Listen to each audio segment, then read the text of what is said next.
Yeah, it's been good. I didn't really sleep much last night, but other than that, yeah, it's been good. Like, wave pools are so fun because it's kind of like a skate park in a way. Like, you can kind of just pick what you want to do before you take off on your wave, which you normally do not get to do.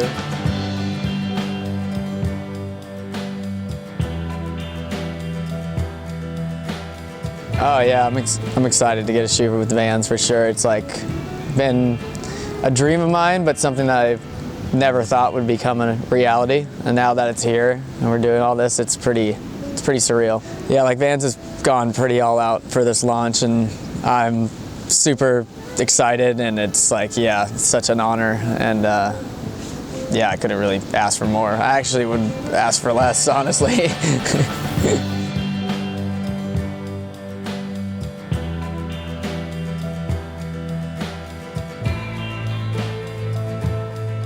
Yeah, so I had like 3 kind of pairs of shoes that I've always kind of worn at Vans, and I kind of was a bit nervous to try to, in a way, like reinvent what I already like in Vans shoes. And yeah, there's just, I guess, DNAs of an era of, I mean, there's a little bit of like half cab and one of the feel actually of a slip-on, but with laces.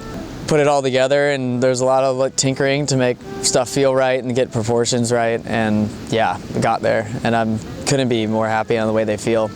Yeah, it's pretty exciting for sure. I can't wait until I see like someone just in the wild wearing them. Well, I want to just run into some random person that might not even skate and ask them like, oh, like, how do you like those shoes? And just to get a genuine reaction from somebody that might not even skateboard. I think that would be pretty cool.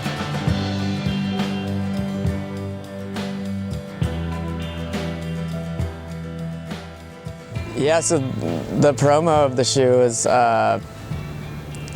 it started because I made a joke. I sent in like Johnny Depp's Sauvage Dior ad, and it kind of snowballed into a real thing.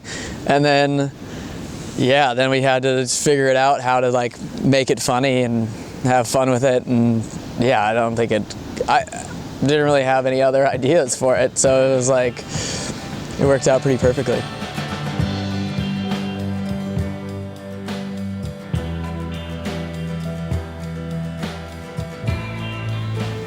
Yeah, it's pretty surreal to have like Jeff Rowley kind of be like somewhat of a mentor for myself. And I mean, ever since I was a tiny little kid, like my favorite videos and favorite parts were always Jeff's parts, and to kind of have him help me throughout my whole career is, I mean, I still trip out on it. And yeah, I'm like, sometimes like certain things he said about me I don't really believe. Where I'm like, dude, I idolize him so much that I'm like, you're saying this about me? I don't know.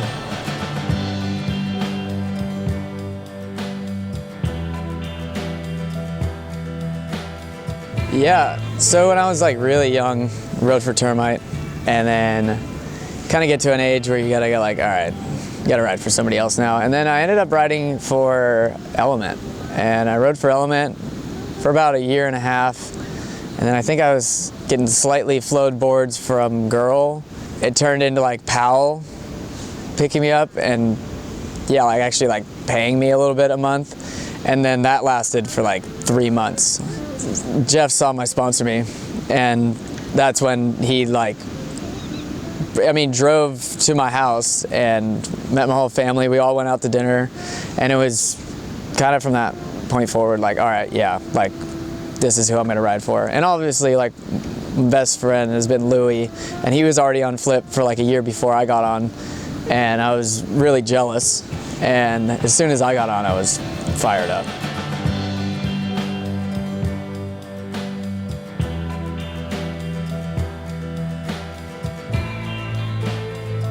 Oh yeah, I mean, joining FA was like a no-brainer because of Louis. And it was definitely Abe that spearheaded that whole thing. He went to Louis and was like, go see if Curren wants to ride for FA. And it was funny the way it happened, like, yeah, with like me and Jake Anderson. Louis was like, oh, hey, I need to talk to you guys about something. Like, can we meet up? We were all supposed to hang out and do something this day, but he's like, can we like meet up like an hour early? And we were just like, this is weird. like out of the ordinary, like, yeah. And then, yeah, he hit us with that, and we kind of was just like shocked, but I feel like it made a lot of sense, and it was kind of just a no-brainer. And I thought it would just be sick to like now being able to like travel like I used to, like growing up with Louis, and yeah, it was pretty, it's pretty cool to like reunite like way later in careers, so.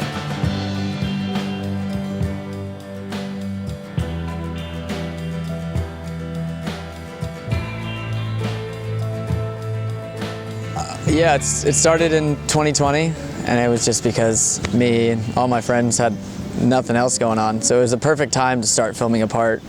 And then that just kind of started kind of wanting to get tricks and trying them 4 or 5 tries, and like, yeah, going back to spot something wrong. It just, there was a lot that I just kept pushing back the date, like trying to make it right. And I was like really nervous because I haven't, at that time, I think before that, I didn't put out a part. I think it was probably like 6 years before. So there was a long time in between.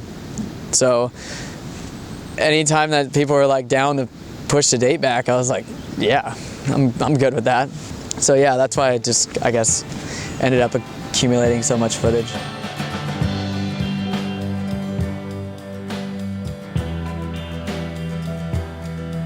Yeah, so I've been filming now for the last 2 years and almost done. I would say I'm about 3 tricks away from being done, and I have about 10 days when I get home to finish it, and it's always going to be the scariest stuff that I've kind of put off, but I mean that helps me in a way, like the pressure of it's actually coming out this day and I can't push it back.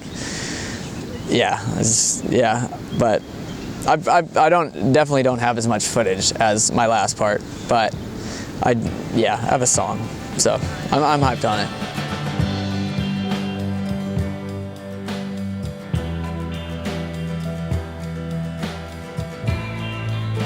Yeah, so once I go home, just try to finish up this part, and I think it's gonna drop on, I think it's like June 15th. And then after that, I'm not really sure. I might maybe go on a surf trip or something, take a little break, maybe give my body a rest.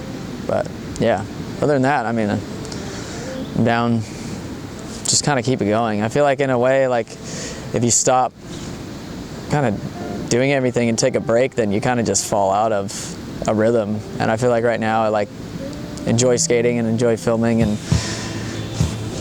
might just keep going. Who knows?